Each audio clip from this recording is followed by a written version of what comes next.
Today, we're diving into the lives of three extraordinary figures from the Apache Wars, a time of relentless struggle, betrayal, and survival.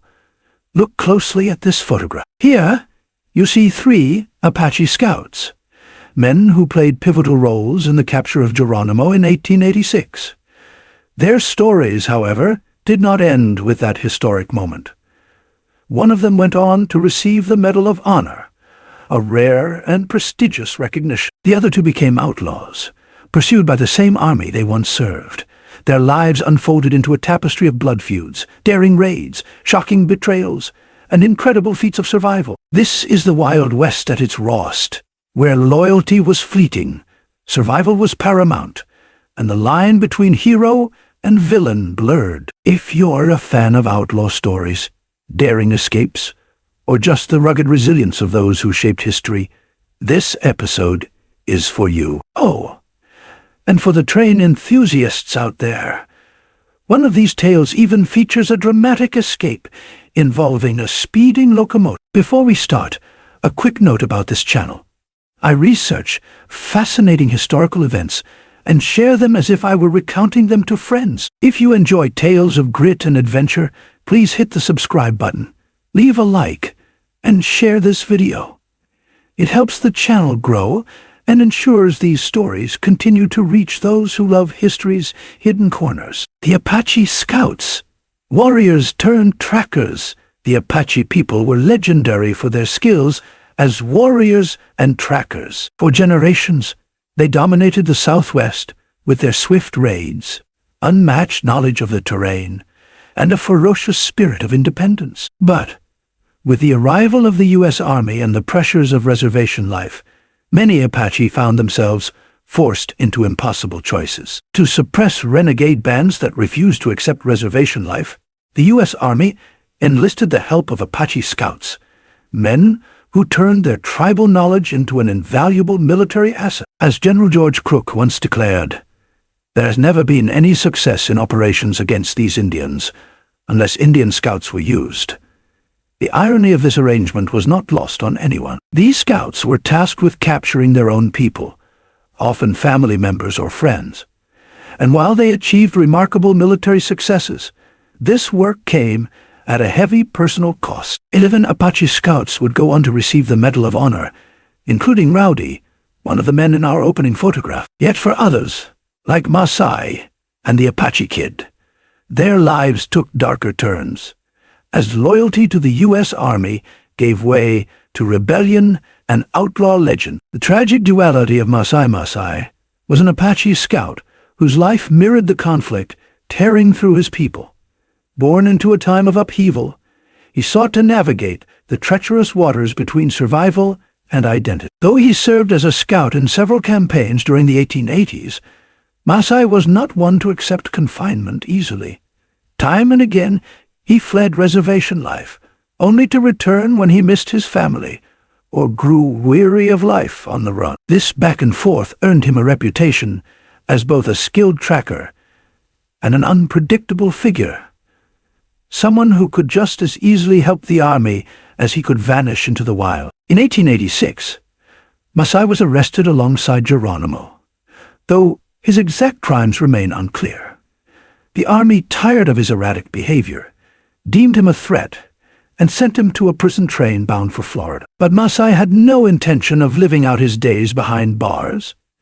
Teaming up with a fellow prisoner, Gray Lizard, he orchestrated one of the most daring escapes in Old West history. The two men pried loose the bars of their prison car and leapt into the darkness as the train slowed on an uphill climb.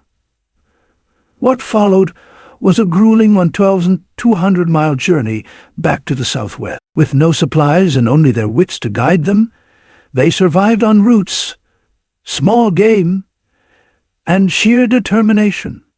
Masai's daughter would later recount, "They had nothing but breechcloths and moccasins, so they suffered with cold as well as hunger." But it is hard to starve an Apache. Their luck ran out in the Ozarks when Gray Lizard tore their makeshift water bag, a deer's stomach on a prickly pear. Near death from dehydration, they prayed for rain, and against all odds, the skies opened up, saving their lives. By the time Masai reached New Mexico, a year had passed since his escape. Though Gray Lizard disappeared, Masai became one of the most wanted men in the Southwest. His legend cemented as one of the last great Apache outlaws. The Apache Kid.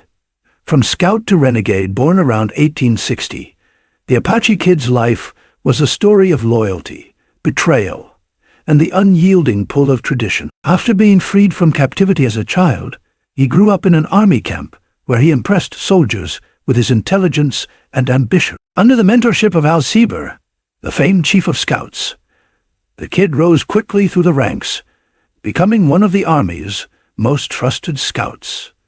But in 1886, tragedy struck. The murder of his father set the Kid on a path of vengeance, one deeply rooted in Apache culture. Despite Sieber's warnings, the Kid tracked down and killed the man responsible. This act of justice ignited a chain of events that turned him into a fugitive. The Kid's relationship with Sieber unraveled after a violent confrontation left Sieber wounded. Though the Kid later surrendered, he was court-martialed and sentenced to Alcatraz. Remarkably, his case was overturned, and he was released in 1888. But life on the reservation held little appeal. When new charges, driven by Sieber's vendetta, were brought against him, the Kid escaped during transport in what became known as the Kelvin Grade Massacre.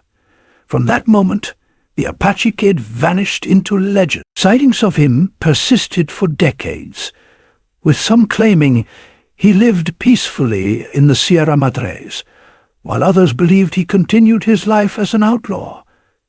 Despite numerous rumors and rewards, the Apache Kid was never conclusively found. Legends of survival and mystery, both Masai and the Apache Kid embody the complexities of the Old West, a time when survival often came at the cost of loyalty, and justice was a matter of perspective. Their stories remind us that history is rarely black and white.